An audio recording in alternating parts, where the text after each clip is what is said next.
Avant toute chose, je demande pardon parce que quand on touche à Deschamps, on s'attaque à un monument. Didier Deschamps, mi-temps, alors que le haram ball est à son paroxysme, à son sommet, au lieu de parler de ses joueurs, voilà ce qu'il déclare. Les joueurs ont senti l'injustice sur le coup. Mais nous, on sent l'injustice que tu prends l'équipe de France en otage. Mais moi, je vais le faire pour le peuple. Le peuple qui se lève à 8h du matin, qui finit à 19h, qui sont derrière un bureau ou au chantier et ils se posent sur leur canapé sur TF1 pensant passer un bon moment, mais ils voient Didier Deschamps. Le haramiste. Et ça, c'est la totale. Hein. Sans Mbappé, il est sans solution. Comment contre l'Islande? Voilà la tactique. 2, 3, 4, 5, 6, 7 joueurs à vocation défensive première. Lucas Digne, il est bon défensivement, offensivement, c'est un peu un défenseur équilibré, c'est le seul qu'on peut enlever dans ça. Mais Kamavinga, Koné, Upamecano, Saliba, Koundé, que des joueurs qui restent à leur poste. Une équipe de France coupée en deux. En plus d'une tactique stérile, défensive, frileuse face à une équipe dont on est largement en capacité de battre, il nous fait des mauvais choix. Comme j'ai dit, Thauvin, tout le respect. Comme dit You, avec tout le respect que j'ai pour lui. Samy, il peut pas jouer titulaire en 2025. C'est pas possible. À peine entré, on a vu la différence avec Akliouche. Directement, on voit la fraîcheur, la jeunesse, tout simplement. Thauvin, il peut venir en tant que cadre, en tant que leader, il n'y a pas de problème, rentrer, apporter son expérience. Mais ça s'arrête là. Et là aussi, l'une des choses les plus drôles, c'est changement. Il voit très bien qu'il y a un problème tactique. Hein. Au lieu de se remettre en question, peut-être retenter quelque chose de différent, voilà ces changements. Poste pour poste. Même en CE2, avec un coach animateur, il faisait pas ce genre de changement. Kingsley Coman pour Nkunku, Thuram pour Kamavinga, Piqué pour Mateta. Mais c'est quand on va se réveiller de ce cauchemar. Vous pensez qu'on va aller à la Coupe du Monde et remporter le trophée avec ça là? Bref, moi de toute façon depuis longtemps je le dis. À un moment donné, merci pour les travaux, mais il va falloir songer à partir. Même s'il l'a dit, c'est sa dernière Coupe du Monde, c'est déjà trop tard. Pour moi, il a fait encore perdre l'équipe de France ce soir. Enfin, un match nul, mais pour moi, c'est la même chose. Pas qualifié, on doit aller se qualifier en novembre. Alors que normalement, ça aurait pu être le moment de faire des tests, des changements. Comme toutes les équipes nations fortes du moment, ben non, nous, on va quand même galérer en novembre parce qu'on n'a pas battu l'Islande. Putain, t'es l'équipe de France. Tu joues contre l'Islande. Ok, c'est chez eux. Mais galérer autant, non, c'est trop une dinguerie. Je vous dis la vérité, moi, j'accepte pas. Alors oui, ce soir, il manquait des cadres. Mais je suis désolé, hein, tous les joueurs qui ont joué ce soir sont titulaires indiscutables en Islande. On va commencer avec la défense centrale. Saliba, Upamecano, nul à chier. Le deuxième but islandais, je n'ai pas compris. Pourtant, je l'ai vu en direct, j'ai regardé le replay et j'ai même été voir une vidéo. Je me suis dit, où sont passés les défenseurs? C'est une dinguerie. Je pense tout de même que l'équipe de France va se qualifier pour la Coupe du Monde. Encore heureux au vu de l'effectif, mais attention tout de même. Prochain match, on va affronter l'Ukraine. L'Ukraine avec 7 points. La France 10, même si on a meilleur goal average. Mais en vrai, c'est honteux. Venez, on se pose 2 secondes. Regardez le groupe de la France. Sérieusement, l'Ukraine, l'Islande, l'Azerbaïdjan est à seulement 3 points d'avance. Mais normalement, avec les joueurs qu'on a, tu dois survoler la poule. Didier Deschamps, encore une fois, merci pour tout. Mais c'est l'heure de partir. Car putain, je suis content que la trêve soit terminée. Hein. Car qu'est-ce qu'on se fait chier devant les matchs des Bleus. C'est trop horrible.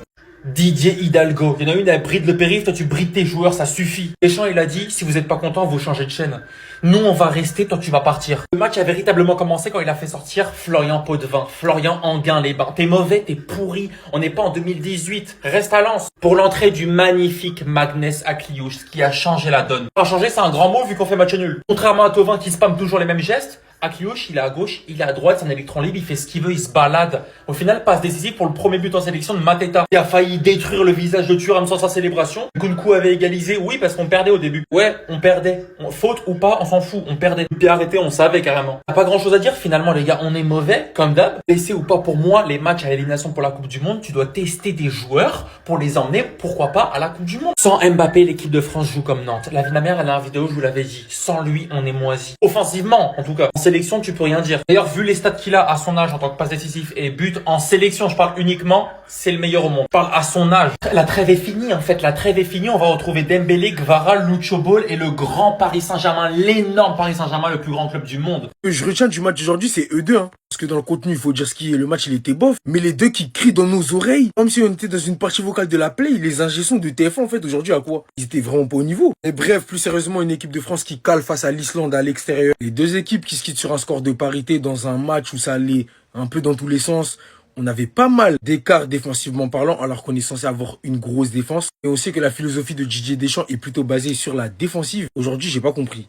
J'ai vraiment pas compris. Avec du Koundé, du Saliba, pourtant des gros joueurs. Hein. L'Islande s'est procuré beaucoup trop d'occasions. Je suis désolé. Ensuite, on a eu un énorme match de la part d'Eduardo Camavinga. Lui, sérieusement, j'espère que les blessures, elles vont le laisser pour de bon. Parce que les gars, je vous parle sérieux, il y a quelque chose à faire avec lui. On est déjà au courant du potentiel qu'il détient, etc. Mais je pense qu'il y a vraiment de quoi faire avec Camavinga, la paire Camavinga connaît. Et quand Tchouaméni risque de revenir en équipe de France, il y a vraiment de quoi faire avec ce milieu de terrain, je vous le dis. Tout en sachant qu'il est capable de dépanner au poste de latéral gauche, bien que ce soit pas son poste de prédilection et qu'il aime pas jouer là-bas. Mais Camavinga, aujourd'hui, c'était fort, les gars. Dans la passe, dans l'activité. Comme d'habitude, ce sont les mêmes choses qui reviennent. Et il a élevé son niveau de jeu aujourd'hui, on l'a vu clairement. T'as également l'énorme entrée de Magnès. Il a montré du caractère, tout ce qu'on attendait de lui dans ce rassemblement. Parce que comme on le sait déjà lors du dernier rassemblement durant lequel il avait été appelé en équipe de France, on lui avait reproché énormément manque d'implication dans l'équipe. Il se faisait discret, introverti. On sait que c'est un mec qui est timide. Si je dis pas de bêtises, il avait fait une entrée vite fait. Mais là, il a montré du caractère. Et franchement, son entrée, elle fait du bien. Elle a fait du bien à cette équipe de France. Et ça faisait plaisir à voir. Donc, on n'est pas encore officiellement qualifié. La qualification, on va falloir la jouer face à l'Ukraine. Et l'équipe de France a de mauvais souvenirs face à l'Ukraine. On verra bien ce que ça va donner. Restez sobre, abonnez-vous les gars. Waouh! Très sincèrement. Hein. Alors oui, il y a des absents encore une fois. Mais le vieux,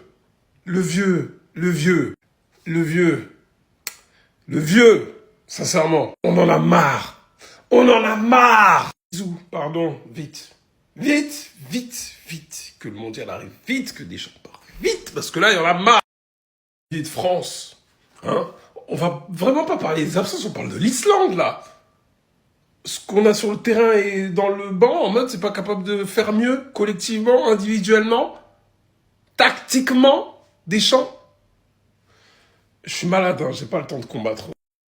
Sauf faire un match nul à l'extérieur, c'est des choses qui sont des choses qui peuvent arriver. Mais produire ça, produire ce qu'on a vu. Oh là là là là là là. Avant de continuer l'analyse, ce qui m'a fait rire, c'est que Jules, tu n'es pas au Barça. Voilà. Faut pas mécano à suivre le jour derrière, ça va, ce que t'as fait. En danger, ils exploitent la petite miette que tu leur laisses en première mi-temps. Est-ce que t'es aussi dangereux que ça en première mi-temps? Non. Bref, l'ennui. Deuxième mi-temps, tu réagis à l'orgueil. Avant de refaire une autre erreur, bref. J'en ai marre. Vous savez pourquoi il célèbre comme ça? Il attend ça depuis des années. France-Islande, ça fait 1 partout. La France vient d'égaliser. C'est clairement un match de merde. Mais il faut au moins retenir cette action.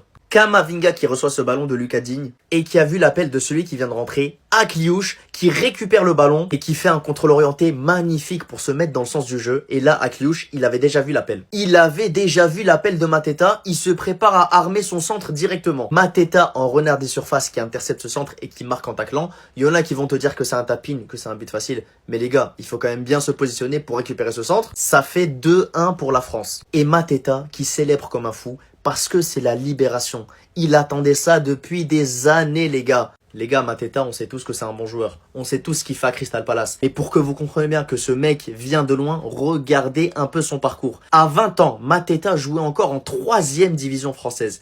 À 21 ans, il évolue en 2e division française et rejoint la Bundesliga à Mayence. À 23 ans, c'est là qu'il arrive en Première Ligue, à Crystal Palace. Et il aura fallu attendre 28 ans pour obtenir sa première convocation en équipe de France. Et devinez quoi? Pour son premier match où il est titulaire, Mateta, il marque son premier but avec l'équipe de France. Et ce soir, c'est ça qu'il faut retenir, les gars. Parce que oui, la France a fait un match de merde. Oui, on a fait match nul. On s'est fait égaliser juste après. Mais ce qu'il faut retenir, c'est ça. C'est que Mateta, il a pu prendre sa revanche sur la vie, les gars.